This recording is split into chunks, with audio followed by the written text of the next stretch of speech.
Welcome, everybody. Welcome, welcome, welcome. Week off, and we are back. I'm going to get some music queued up for me, so give me just a second here. But I see got quite a few people already.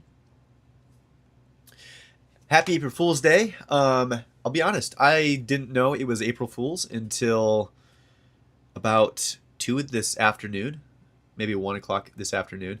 So, yeah, I will not be pulling an April Fool's joke on anyone. And okay, music is good. Let's see who's here. Hey, Gamer Game, welcome. Hey, Barry. What do you think is going to go wrong today? Hopefully nothing. My camera is fully charged. Microphone is plumbed right into the computer, so if the camera dies for some reason, that should be good. So, hello, Emma's 3D Print. Hi, I'm new here. Welcome. Welcome. Glad you could be here. Live streams, I like them a lot. We took last week off. Hey, Mike. Hey, John. Says, any advice on how to find a company to partner with? I'm currently partnering with a company in Poland, but they are slow right now. Two things. So number one, everybody give me a little bit of grace here. My allergies decided to like destroy my face today. So we're going to fight through this live stream. So if I sound like I'm plugged up, it's because I am. But the advice on the partners. So a couple things. The first thing I'll say is Patreon. I decided, I don't know if anyone remembers from a couple weeks ago, but I decided to pick Patreon and the chats there as where we should focus the building the community for finding those partnerships. So we have one of the chat rooms in Patreon, which is accessible to any of the paid members, and I'll explain why in just a second here, to kind of like put in a thing about your business and what you're looking for and potentially what partnerships. And I think some people have started kind of chatting about how they could potentially work together in that space. As the community gets bigger, that will be better and better, obviously, because more people will be there. It has to be behind a paywall rather than going through something like Discord or whatnot, because I don't want people to be in a situation where we have just like random people coming in to the community to try scrape personal information. I want to make sure that the people who are looking for partnerships are serious about that. So even though like the lowest tier on Patreon gets access to those chat rooms. So that's one way. The second way, which is a little bit different and something that I am actually looking at doing here in the next couple weeks, probably this month for sure, is I want to see if I can get some B2B business locally in my area. So I'll be putting together kind of a sales strategy for myself and going out and using LinkedIn, ironically enough. Sorry, I just think LinkedIn is hilarious. So overall, I think LinkedIn is a pretty like subpar platform, but it is where all of the business owners kind of hang around at. So I will be trying to put some content out there to drum up any side business and see if there's any batch orders that are needed, and maybe a little bit of design work as well. Maybe like $50 or $75 an hour for design work, and then charge for the manufacturing on top of that. So those are a couple of the ways. The other one is just put yourself out there. Nobody's gonna know they can partner with you unless you tell people kind of what you do in the world. So that's kind of the big one. Hey Robert, how's it going? Let's see here. RJ, welcome back. Missed a couple of weeks. Glad to be back. Just crossed the 500 sales milestone since opening in July of 2025. That's fantastic. Super, super cool. C. Osu, welcome. Are you able to run your business full-time already? Well, the answer is yes. Running your business full-time and making a living full-time for a full-time income are two different things. This year has been good so far. I will be honest, in the last like week or so, sales are slow. Sales are really slow. So, but I was actually just chatting with somebody else like 10 minutes ago, and they're here in chat, I see, about the thing that I think a lot of people don't understand is like as a business owner, it's very, very different, obviously, than a 9-to-5 type job. But when business is really good and you have tons of sales, work is like stressful, and it's a good stress, but it's stressful, and you have like tons to do, and you feel like you need to stay up way late and all that. And that's true. But on the flip side, when you don't have enough sales coming in, it's the same amount, and you actually have debatably the same amount or more work to do. New products to develop, more social media marketing to do, or some at all if you're not doing it at all. So I am working on a whole bunch of different strategies right now, from product development to putting together a social media marketing plan for a different one of my shops that is separate from my off the bench stuff. And one day I will tell you guys about that. I have been working on that on and off in the background for a while now. So that is kind of taking up some work. I'm actually doing a resin print job right now. The first one I've ever done for a customer. So that's cool. It's just a little like widget for a repair, and they want like 50 of them. So that's actually been pretty easy to knock out, and the quality is pretty sweet. I'm not using the water washable resin. I'm using like an ABS-like resin, and it's super, super strong, which is cool. 3D prints, welcome to chat. Make your sales strategy a PDF so I could buy it from you. Yeah, that should be something that goes on to my Patreon, actually, because I do have another worksheet over there. Hey, David, welcome, watching from Seattle. You know, that's a place I've always wanted to go. Actually, like the whole, that part, Vancouver, right? That's just north of you guys. I've always wanted to go and go check that out. It's just super, I like the forest over there. I like the mountains. Just looks beautiful. And then also the waterways. Super cool. Robert says, hey, Chris, I got my mugs. Thank you. No problem. Yeah, thanks for pointing that out. We do have off-the-bench mugs, merch. Some are still available. Oh, one other thing, just in case I'm testing something out here. So if you guys popped in a couple weeks ago about this, I don't offer this color at the moment, but my mic stand for these wireless mics.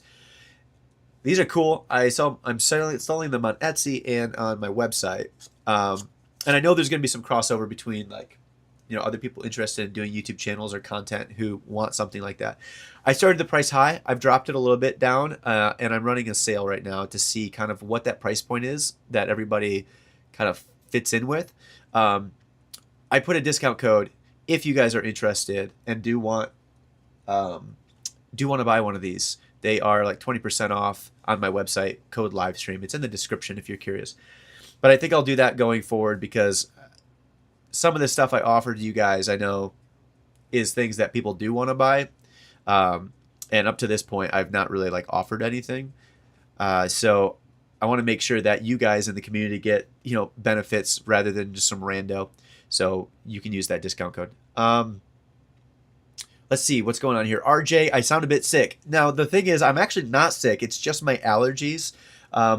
You can ask some people I know. Well, you probably won't, because you'll never probably meet those people. But I have, from what I have heard and seen with friends, the worst allergies out of anybody. And I don't think it is. It's a little bit like, I'm really allergic to horses and like barn animals. But I think it's stress related. So yeah, there's that. That's fun. So maybe if my allergies flare up, you guys will know if I'm stressed or not. This channel is about being real, so there you go. Let me go grab that resin part so I can show you guys.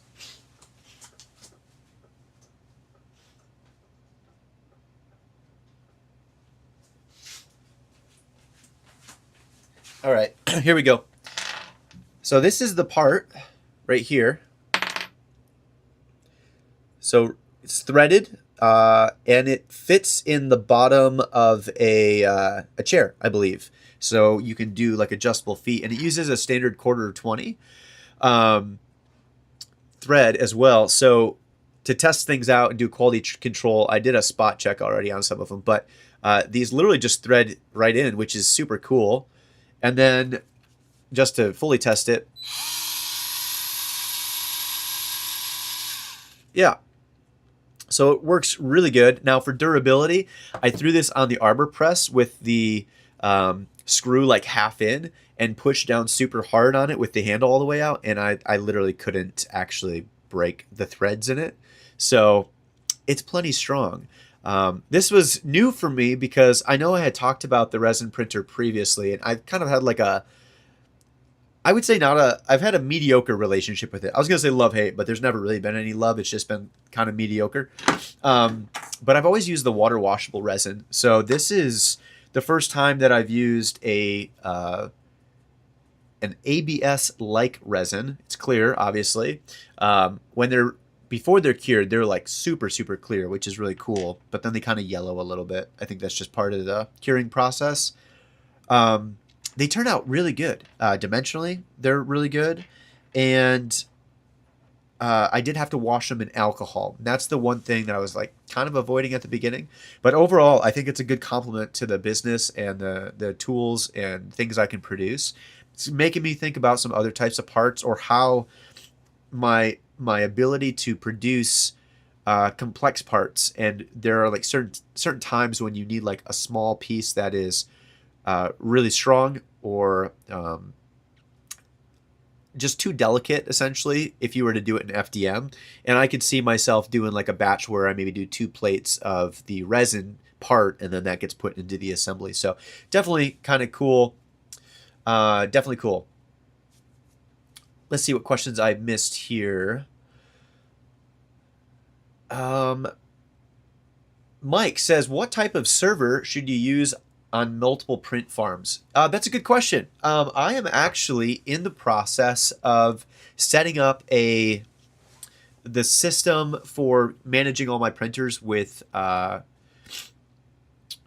Infinity Flow. It took me a minute there, but Infinity Flow. So I've been actually talking with the owner over there for a while, and I've been testing out some of their Infinity Flow spool mounts for a couple of my A1s.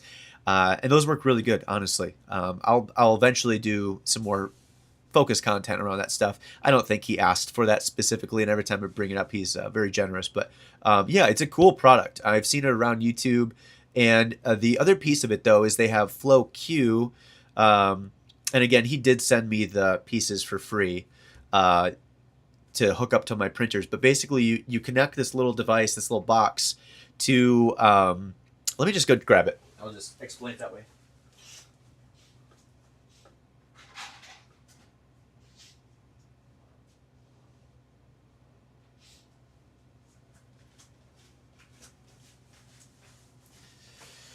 This guy, this little box. So he sent me 4 of these, and I'm still in the testing phase. I haven't really gotten my whole farm up on it yet, but basically you connect this to your internet, and then you connect up to 5 printers per one of those boxes. So I'll be able to field 20 printers on their software. It allows you to basically create like a print queue. You can upload your 3MF files or the sliced files. And then you can then also, when you connect your printers, say what build plate it has and what materials you're running. Then you can mark them as ready for the printers. And then as you create like a product queue, it will automatically like find the next available printer for the print job, and it will just kind of like do it for you. So then when you have the prints are done, pull the parts off, and you just click ready in their software, and it will automatically find the next available print job that meets the size requirements for the printer, the bed plate, or any of the other parameters you set, which is pretty cool. So again, I'm still in the testing phase, and I haven't got my farm all set up on it yet, but this is kind of like, I can see where this is going to be beneficial long-term for the business, because I'll be able to manage things a lot easier. And also, like, I'm way too early for employees at this point. And I would like to not have employees for as long as possible, because kind of the whole way I want to build my business is so that I can do it as a family unit. Employees would mean I'm doing really, really, really good. And this type of system is something that would make having employees important. So like kind of getting some of those systems set up early, I think is important. And I'm just kind of like learning that kind of as we go, obviously. Anyway, let's see here. Next question is from The Rig. Hello from Sweden. Well, hello. Robert also asks, I'm still planning on an H2C. Anyone have any recommendations on a resin printer as well? yeah, if anyone else wants to pitch in for the resin printer recommendations, I currently don't have one. I've only tested one, and I don't know. If I could go to a Formlabs printer, I would for resin. That's a little out of the budget at the moment. Let's see. Next question is from Matthew. Says, hello, Chris. I uploaded my first significant design video to YouTube around a week ago. Slow start for sure. What do you find that shorts or other social media accounts drive traffic to YouTube? So I would say shorts are definitely going to be your ability to reach people is going to be better on shorts. YouTube definitely pushes that, and that's one of the reasons I've been doing more shorts. But at the same time, I don't think the audience is as engaged there. So if you actually found my channel through a short and are here watching my live stream, I would love to know that. If you could just drop that in chat, say I came from shorts or something, I'd be super interested. But I think the long form videos are still, for me as a user of YouTube, like more enjoyable, right? That's where I spend most of my time. And the people I like to engage with the most are also in the short or in the long form. So that's, yeah, stick with it. YouTube will tell you when you do things right and when you do it wrong by rewarding your videos. And it's, a lot of it's from, I think that the thing to get not caught up in when you're, and this is true, let's explode this conversation out to more like a business side too, not just specific to YouTube, because I know people are here for 3D printing and business and stuff too. But when it comes to shorts and thinking about like a marketing strategy for YouTube channel or just like products in general, what matters most to create a brand for yourself is not what other people are doing. And if you want to chase trends, you might have short-term success, but you're going to have a hard time in the long term with your business. And you'll often, and I've even found myself have this issue, if, I see one of my shorts work really well, so I'll create some more like that.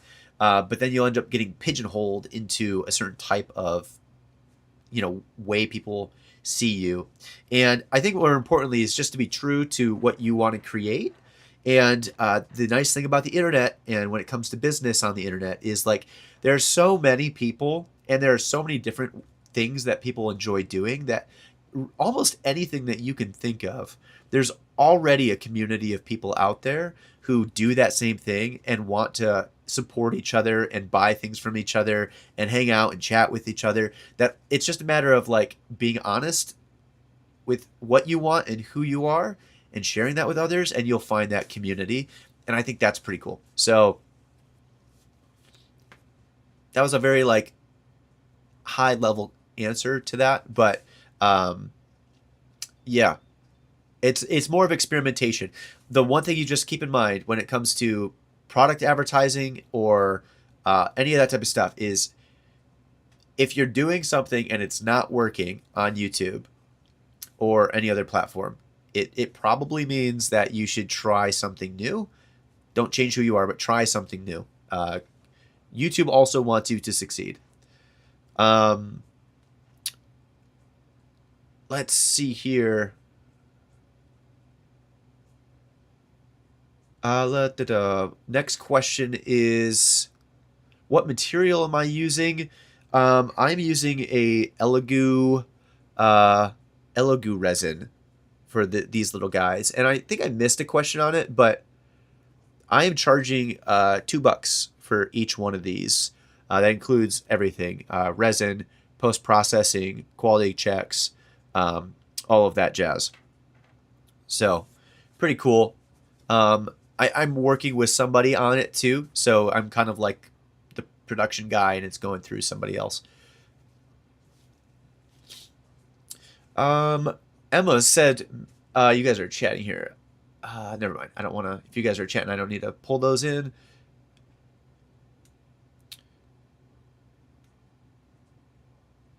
Barry said, reviewing the mug maker, the mugs are great and fulfillment was super fast. Definitely keep using that guy. Yeah, and so let me explain this partnership a little bit too. If you guys didn't know, these merch mugs, I did all the graphic design for it, but I am working with another YouTuber.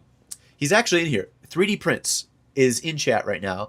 You could say thank you, 3D Prints, for the great mug help. He's doing all my mug fulfillment and actually making them. He's got all the equipment to do this. It's called sublimation, which is different than like, I don't know the exact process, but basically I think it like chemically bonds it to the mug using heat, which means it's super, super durable. So like I can't even scratch that. Like you can't even feel it. It's like part of the mug now. And which is great because that means if you throw it in the dishwasher and stuff and kind of abuse your stuff like I do, I take good care of my stuff, but I also use it. You don't have to worry about it getting all like scratched up and stuff. I am working with him, and originally what I was going to do is like, okay, I was like, I'll set you up on my Shopify store, so you can just like look at the orders and then fulfill them yourself as needed. You can buy labels and all that jazz. Well, this is just a heads up to anybody else who's starting a business. My Shopify per month cost for the website would have been like, well, it is $40 a month. Would have gone up to like $110 a month if I wanted to give anybody else permissions to be like an employee or user or however I wanted to set them up. So I was like, well, I don't know if that's worth it. Good news is basically what I do is once a week or whenever I have orders, I will just go in, I'll select all the mug orders, and then I'll click buy labels. I'll buy the labels, and then I can click print. And in the back end of Shopify, it will do a one PDF that is the shipping label and then the packing slip with the quantity, because I've had people order like 2 mugs before. So then I just basically send one PDF over to him, and he doesn't have to do anything but make the mugs that are on the packing slips and then put them in a box and slap that shipping label on it. So it literally works really good. It takes me like 5 to 10 minutes to get all that stuff over to him, and then he just sends me an invoice once a week, and yeah, I just pay it. So I would say if you want to like work in that capacity too, that would be an easy way to kind of start off if you're having another company or another guy help out with. What I think is also cool about this type of community is like I have seen people in here who have like laser tools, do engravings, do a whole bunch of different types of like machine work, not just 3D printing. And I don't have space for like a laser. I don't really have a space for like sublimation and that type of thing. So being able to like connect and work with other makers online is also really cool, and keeps the money all like within the community instead of going to like some mega corporate company that sources everything and labor overseas to fulfill orders. So yeah, it's basically print on demand for me, but it's, you know, all together supporting a better cause, which I think is cool. I think it's really cool. Michael says, how are you handling your end-to-end execution from concept to full execution? Where is a bottleneck for our pain points? That's a great question, and it's going to be a long answer, so bear with me. Let's see. Where do I start? So the ideas are actually not necessarily the hard part. 2 days ago, I think it was 2 days ago, it was actually really nice outside. Maybe it was, yeah, 2 days ago, Tuesday. I was sitting outside with my daughter, and part of the stress of everything that's going on is like every day I feel like it gets smaller and smaller. My time gets smaller and smaller because my daughter is like a genius, it feels like, and she's just wants to try everything, which means she never sleeps, which means I don't get to work and really get to work until dedicated time, until about 8 p.m. at night. And then it's just like from 8 p.m. until the midnight hours is when I get to work, which is also why it's been a little harder to get videos out recently, on top of doing taxes. Okay, that's a little bit of a side tangent. But sitting out there and trying to work while I was watching her run around in the yard, I realized that like I felt like I needed to be really like quick, like I need to get stuff done, and I felt this urgency, but I was in a position where I wasn't able to, and I was forced to slow down. And what I realized is I actually came up with a lot of solutions and new ideas in that 20 minutes that I was literally doing nothing but standing outside walking behind my daughter, just drinking coffee in a mug. And I think that's kind of where my ideas start, right? And I've talked about getting off electronics and being bored before, but like honestly, if you can find space to like disconnect your brain and just kind of noodle on things for a while, you'll give yourself the opportunities for those types of ideas to come to you. So I have a list of about, man, 20 different ideas currently, and I need to design. So that's kind of one of the limitations now is my ability to design products and print them off and test them, because it's actually a lot of work. Like some products are easy, but I'm not the kind of guy who like just does one design and then prints it and calls it good.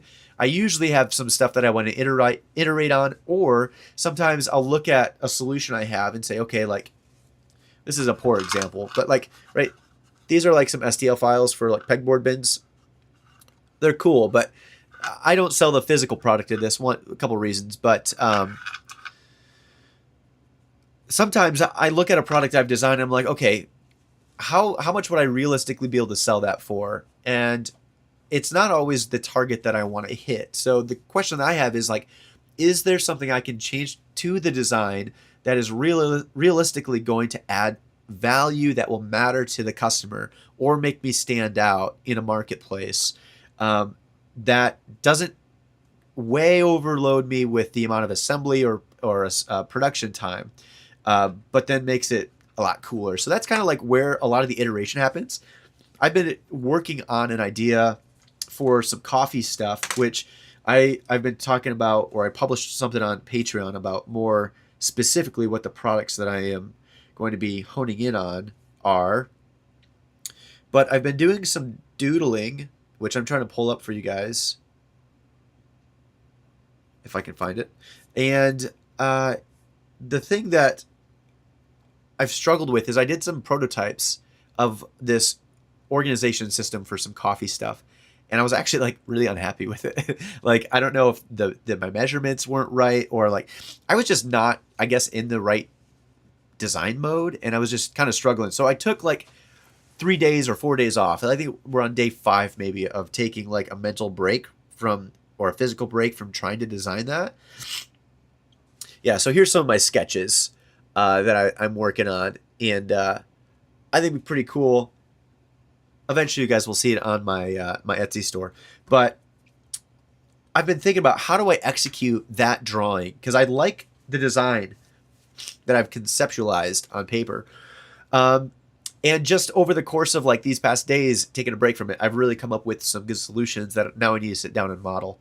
And I think, again, that goes back to giving yourself the opportunity. So that's kind of the design process. But once I get something that's designed, I think the biggest hang up for me is honestly the photography and the listings. I even have that space that's dedicated with the bike background, but like I did the mic stand photos. This product I was talking about like a month and a half ago or more, maybe 2 months.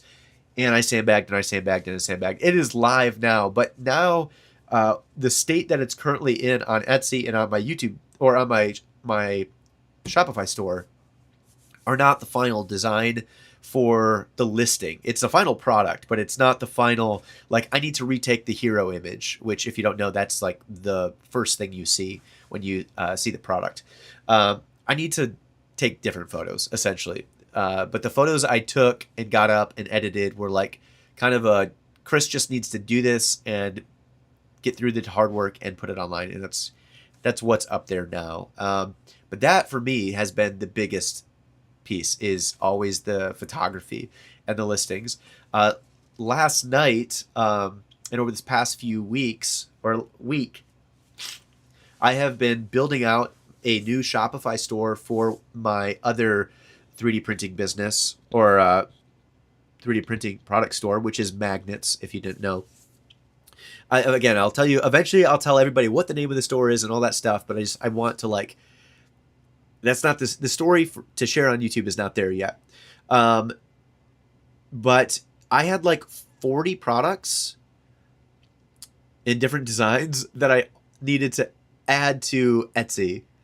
And that's not actually a quick process. I don't know if anyone else can empathize with that. It is not a quick process. So, uh, and I had to basically like replicate all of the listings I have on the website, which also took some time to get up, and then like put them over on to Etsy, and they're still not fully done. Like I want to add stuff. So that's pretty tricky. I think for each step of the process and doing product design to getting online, there are pain points in each of those. But photos are the biggest overall bottleneck that I typically have.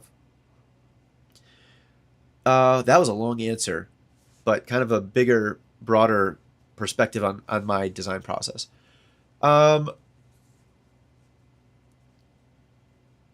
Laz says, I made the mistake and bought an H2C for a second printer. I should get an A1 or 3 P2Ss. Or you should have got. Yeah, I mean, well, take advantage. If you've got the H2C, take advantage of the dual nozzle. That's what I would say. Like, try to lean into the strengths of the tools that you have. AG What's Up says, do you source out custom packaging for your products? No, I don't. And, you know, as a consumer, Amazon has really lowered the bar and expectations of what you should get with packaging. And I think if you can just do better than Amazon, which is literally taking a box and chucking something inside of it with no cushion or anything, if you can do it better than that, customers probably won't complain. I also think that there's a desire to have fully recyclable packaging. So I have all recyclable tape, boxes, and inserts, and like the cushion lock stuff that I use, all recyclable. So I think for me, it's like I intentionally have it pretty bare minimum. I might do like a business card insert with like a thank you on it or something like that. But yeah, don't make it complicated. Customers are just going to throw that stuff away anyway. I like a good unboxing experience, but like people do understand that unless you're a really big company, typically that stuff is not cheap. You know, it's expensive to do that type of work. David says no space for a laser. Yeah, the H2D could use a laser. The other thing with the lasers, I would again have to find a better air filtration system, and I'm already kind of like at the limits with. I do have a dedicated air filtration system for the resin printer, but it is, you know, ideally I would want to have a system where I vent that outside, and especially for lasers. I have been, you know, since I have a YouTube channel, people reach out to me all the time. Hey, do you want to collaborate? And we'll send you our laser print or our laser cutter and stuff. And I'm like, I don't know if you guys watch my videos, but I don't have a place to put it. Like, I just don't. And I've talked to some people. Actually, Samcraft is a good resource for laser cutting and stuff. And I've talked to him, and he was like, do you have like a dedicated air filtration system? And I was like, no, it's in my basement. And he goes, if I were you, I probably wouldn't do it. And I was like, okay. If Sandcraft is saying maybe don't cut with a laser cutter in your basement when you don't have proper ventilation to the outside with it, then I don't know. That guy knows what he's talking about, so maybe I won't do it. One day when I build a garage, though, I can do all of that stuff, right? Matthew says, I have 3 kids. I feel like my days are squished between 9 p.m. and 1 a.m. Yeah, 100%. And really, it's like, how late can you stay up? That's the time you have to work. Yeah, that's really it. Johnny, hate to say it, I don't have any experience with Anycubic, so can't help you out there. Tom says, what is the best-selling platform for your prints? That's going to be kind of a multi-pronged question because I literally just can't give straightforward answers, apparently. I'm actually going to check my Amazon sellers right now because I have my first batch product that I shipped in is going through their warehouses right now. So I don't think it is... I don't think it's set up yet. None are available. They're still making their way through the warehouses. Okay. They're an FC transfer. But what I would say is, the first one is Etsy is easy because they already have customers. And it's true with eBay as well. So I would say Etsy or eBay are probably like the easiest just to slap something online. Amazon, everyone raves about that because they have such a logistics network that, the idea there for me would be I'll take some of my products and eventually move them completely off of Etsy, but just do bulk shipments into Amazon, like 30 or 50 at a time, and then just let them send me a check once they sell out. I know I'm going to get less money, but I also have less work. So it's a fair trade-off in my mind. I've also heard that Amazon, you'll just inherently make more sales. Etsy is great because you can experiment with things with really low risk. There's just so little risk in selling on Etsy or eBay that like it's kind of a no-brainer just to test things out with your products.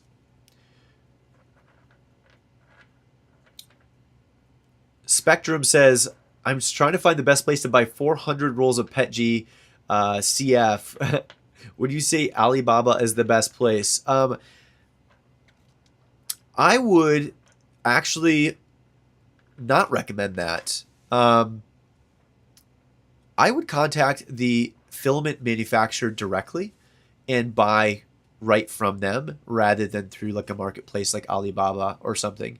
I think it's a little bit risky to do that because I believe Alibaba, right, is like basically Amazon, but in a different part of the world. So you don't necessarily know where they're sourcing the filament.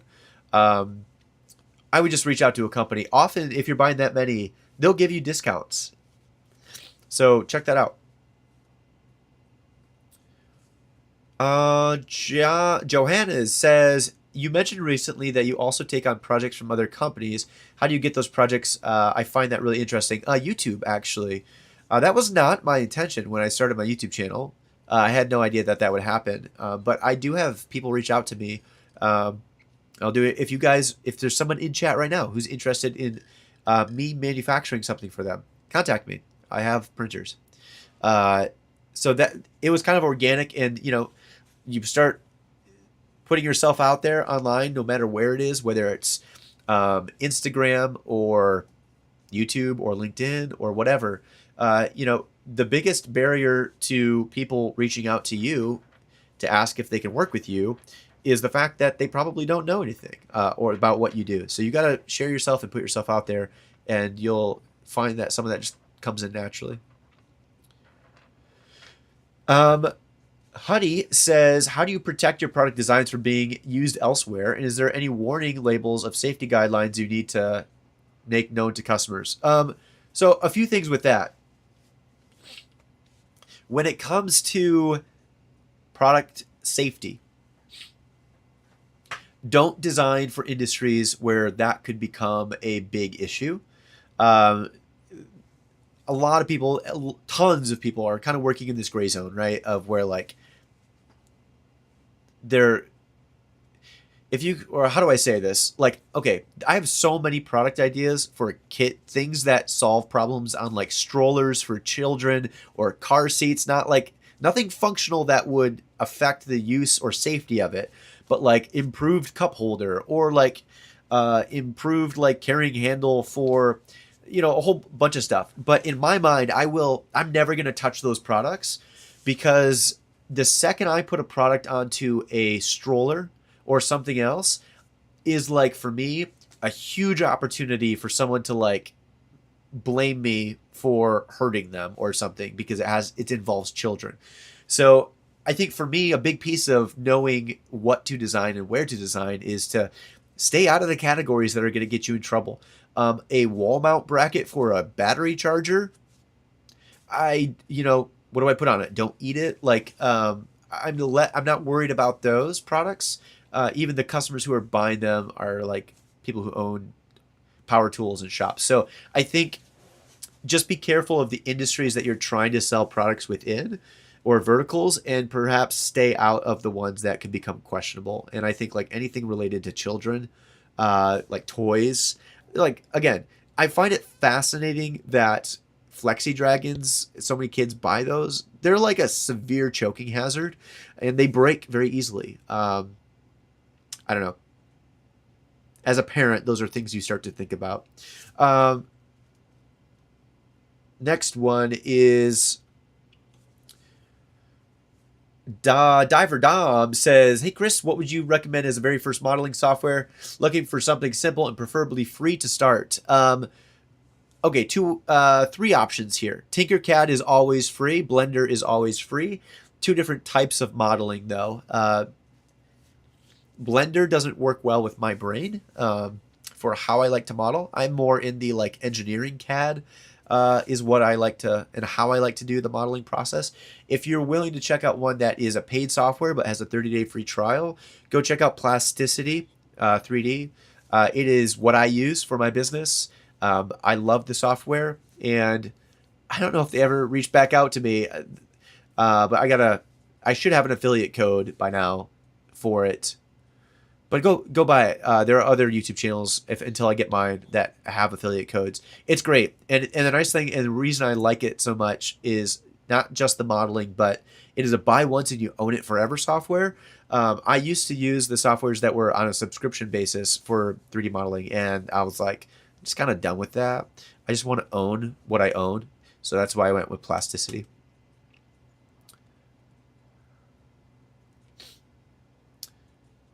Let's see if I can pronounce your name. Metas. I don't think I pronounced that wrong, so I apologize. How do you advertise your products and get sales?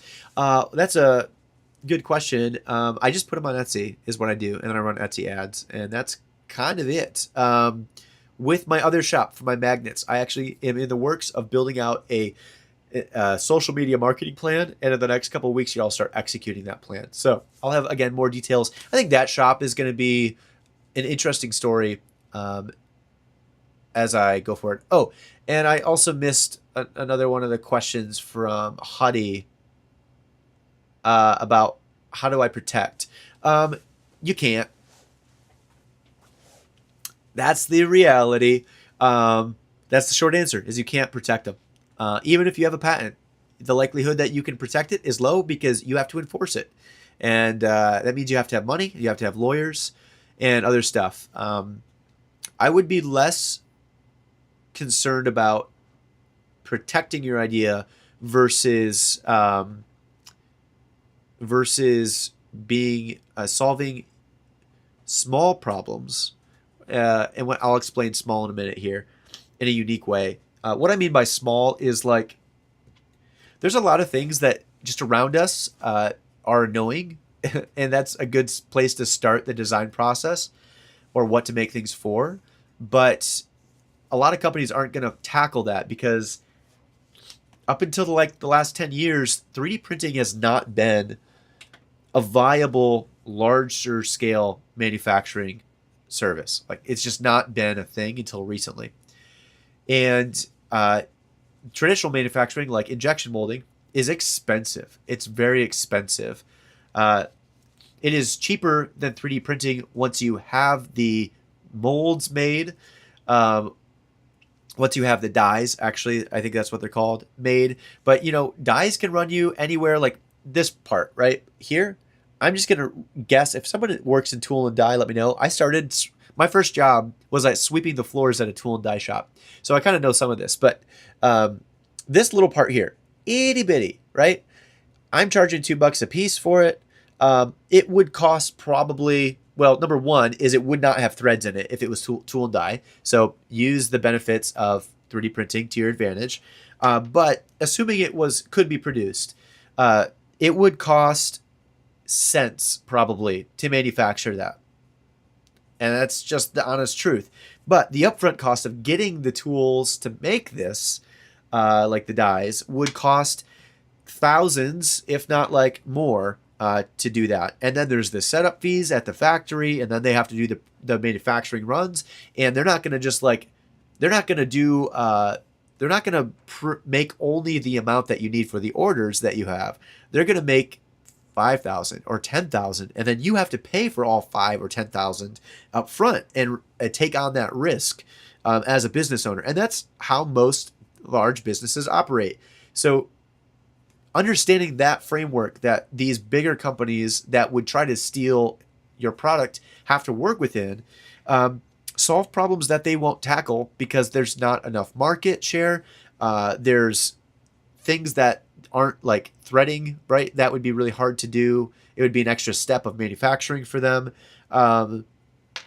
Use the advantages of 3D printing, small scale, really niche solutions, and also certain aspects of 3D printing that injection molding just doesn't work with.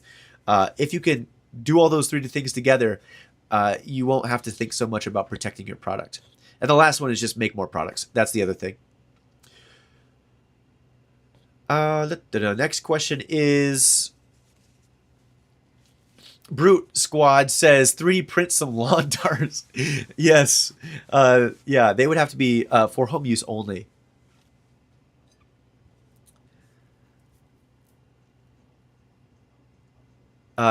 Chit says, Chit, sorry, I like your name. Has anyone seen that Chit show on YouTube? That's great. I love it. And then Jenna Fisher just did like a cameo on there. It's good. Chit says, I'd like to start a print on demand service. My issue is I can't really design things, and my custom designs are always a few. The main selling point I have is print stuff out that customers make. Gotcha. So what I would say is start locally. That's what I would do. Make a simple website. Say that you offer 3D printing services. You can do print on demand pretty much, or you can do small manufacturing runs. Get your business out to card to people. Go to like local community events, that type of stuff. People need to find out that you have 3D printers, capacity to run them, and can accommodate what they're looking for. That's how you start those types of partnerships.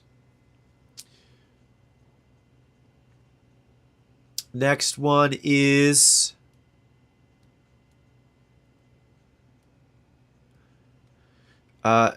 name. Okay, hold on a second. Your name is, oh my gosh, 1309. I'm sorry. I'm just going to take the end of it. Between my allergies and like how long that is, I'm just going to butcher it, so I don't want to embarrass myself. Is it necessary to have Etsy Plus? What is the point? Did you have it? No, I did not have it. I think it's not worth it. They're clearly just trying to make some extra bucks. I'll look into it. I haven't really put much thought into it.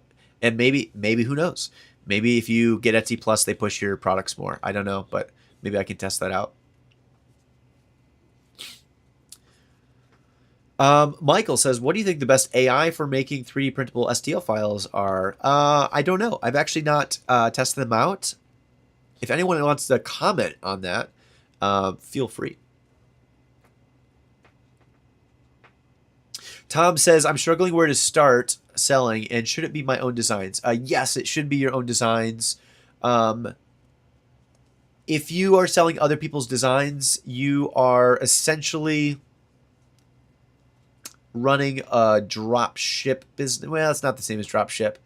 For me, the reason I like my own designs outside of just like making things of my own is the skill of problem solving and doing the design work is something that nobody can take away from me. So the time that I invest at the time that anybody invests at the beginning of launching a business is way more work than you will have to do in a normal job.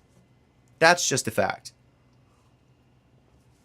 That time, in my mind, should be spent being put towards efforts that make you a more valuable person, asset, and whatnot. Taking somebody else's designs and then manufacturing them and selling them online doesn't actually add any valuable skill set that you can carry with you. I mean, you will make some money. You might get, maybe you have like a marketing ploy. Maybe you're good at the marketing piece. So maybe that's the skill set you're building. But I think the real skill set, if you want to get into this, is learning how to run a manufacturing facility, because that's essentially like I run a manufacturing business. And I also know how to do the modeling, so I can solve problems. that I have personally, and then sell those solutions to people. Those are like a very, very tangible and very valuable thing that you can put together. And I'm at the point now where I'm like, okay, I feel comfortable being able to go out to other businesses now, which I would like to do here in the next few months, and see if I can go like drum up some local B2B work. So, yeah, just make sure that where you're spending your time is actually like building you up as a person, and building your skill sets. Yeah, I think that's the bigger part. Nothing wrong with selling other people's designs, just not the flavor of 3D printing I like to do.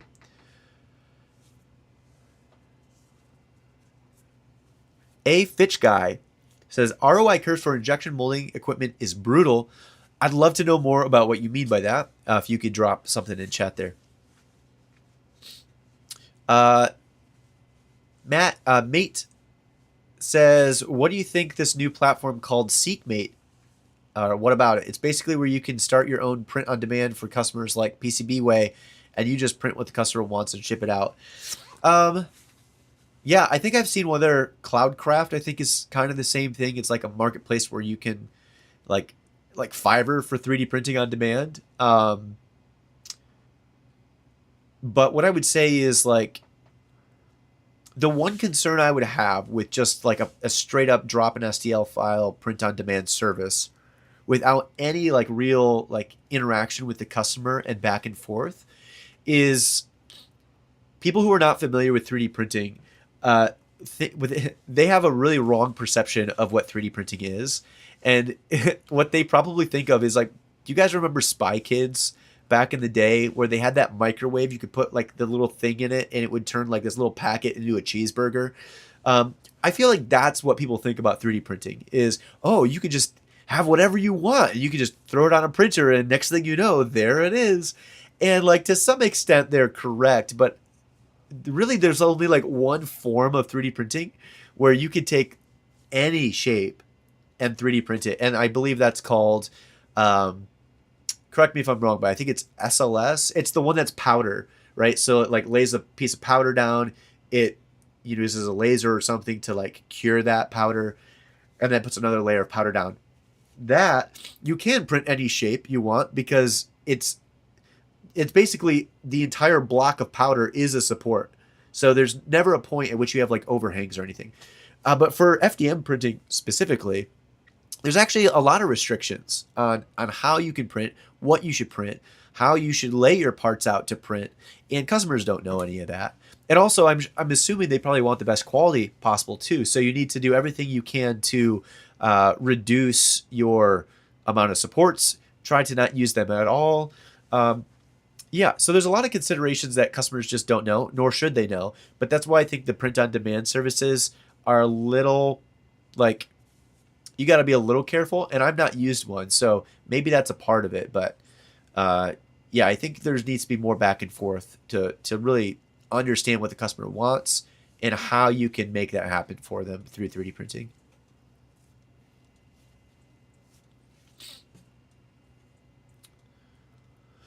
Okay, we're getting two kind of questions that are about the same. It's like, what about how to scale 3D printing long term? So that was the first part. And then, have you found viable routes for commercial printing? Nothing military grade, but like large order for baseball team or trophies and such. Most people I see smell small tchotchkes. Yeah, so I mean that is what I'm building, and I think for me personally, my goal is not to. I mean, maybe it should be, but my goal is not to build like a 200 printer warehouse, right? Like, I think that there is 100% a way. Like, if I can, let me do a little bit of math here. So bear with me, because we all love doing math live. You know, if I need to make, if I can get a printer to make me $50 in my pocket per day, like if that's doable, if I can create a design that takes the right amount of time, you can do 2 to 3 print runs within like a normal work day, and then including the one overnight. You know, if I can pocket $50 off of a printer each day, then, you know, you can kind of do the math. Like, let's be crazy here. $250,000 divided by 12 divided by 30. So you need $694. Let's just say $700 a day. You need 14 printers. So basically what we just found out is that if you can design products or do work that your printers are giving you $50 of profit that you put in your bank account for yourself a day, then over the course of a year, you could make like $250,000 take home before taxes off of 14 printers if they're running year round, right? So for me, I'm kind of like, okay, what can I do with 20 printers? That's kind of like long term, but like 50, I'm already at like 14 right now, but you know, the bigger printers I think have a little bit more opportunity just because of you can do more product on one thing or you can do bigger products. So that's for me, like if I know you guys just saw me do the math, but like that's a lot of money. That's a lot of money with a small scale print farm. So for me, my goal is not to have 100 printers like Danson 3D Prints. That's not my goal. My goal is to build a sustainable business for me and my family that is small that I can operate. Then I can also maybe hire in a little bit of help to get, you know, assembly or orders out and stuff. Maybe hire it in a way that I can, you know, have somebody run it if I want to go on vacation for a couple of weeks. Not have to work on the weekends, that kind of stuff. That's a lot of money for a family. And yeah, and then if you're doing business and you're making that much, then yeah, you probably could scale way up. So I'll cross that bridge when I get there. But I think what I would like to promote on this channel is thinking more modestly, because that's what most, you know, work for what you need. Yeah. I don't know how to say it. If you work for what you need, I think you'll be given more than what you ask for. And you'll be in a spot where you feel really good about it too. I don't think you'll ever have any regrets because you're like, I did the work for my family, and I did the work that we needed, and we can support ourselves, and we have a really good life. And then you'll probably be given more because good people do have good things happen to them. It just often takes longer. So yeah, that's kind of a weird answer for you guys, but that's kind of what I'm thinking. Next question, or one thing here is Gamer Game says, I think designing yourself is better. And I guess it's fun when you find problems. I think learning the basic stuff will make you feel more comfortable. That's also true. And someone else comment here, AG What's Up says, selling your own products on Etsy that you designed is the best feeling ever. And it is also true, especially when you get the reviews and people like them. That's really, really cool. Mate says, why do I like plasticity? And the answer is, it is simplicity. The way the modeling software works meshes with my brain really easily. It's super quick to get designs out. And I like that it's buy once and you own it forever. That's another piece of it. 3D Print says stress goes up and stress goes up and money goes down the second you hire somebody. That's 100% true. And in the US, you have way more liabilities as well. And when I say liabilities, I mean like you have way more responsibilities as a business owner from a tax perspective, from all the employment rules that you have to follow. There's just a lot of stuff. But as a solo person running your own business, it's actually pretty straightforward. I've spent like the big stressful thing this last 2 weeks was I did all my taxes. And I hate doing taxes, but I sat down found an accountant, sat down with the accountant. He did like an accounting 101 class again for me, really jogged my brain from all the accounting stuff, 2 classes I took in college. And I feel way better about it now. But like, yeah, like it's simple the way I have it set up. It gets way more complex if your business grows, especially if you have employees. Modest is hottest. That's a great phrase. Modest is hottest. Yeah, I'd agree with that. Um, let's see here. The last question I'm going to answer, and then I'm going to do some announcements and I'll get going here. Is if you make something like a Q-tip holder or something that's to that effect, do you think it's necessary to emphasize that it is 3D printed? No, I don't. And I don't think anybody should be marketing that you 3D print it. It is not disingenuous to say this is like, if you want to put how it's made, which I often do in the description somewhere, that is totally fine. But if your title is like 3D printed Q-tip holder, that is not necessary. I don't go to Target or Meijer or Walmart and find a cup and say injection molded cup. Like customers don't care as long as you solve the problem. The issue that I think the 3D printing community has seen up to this point is that often the solutions made with 3D printing don't meet the expectations and quality that they're trying to solve the problem for.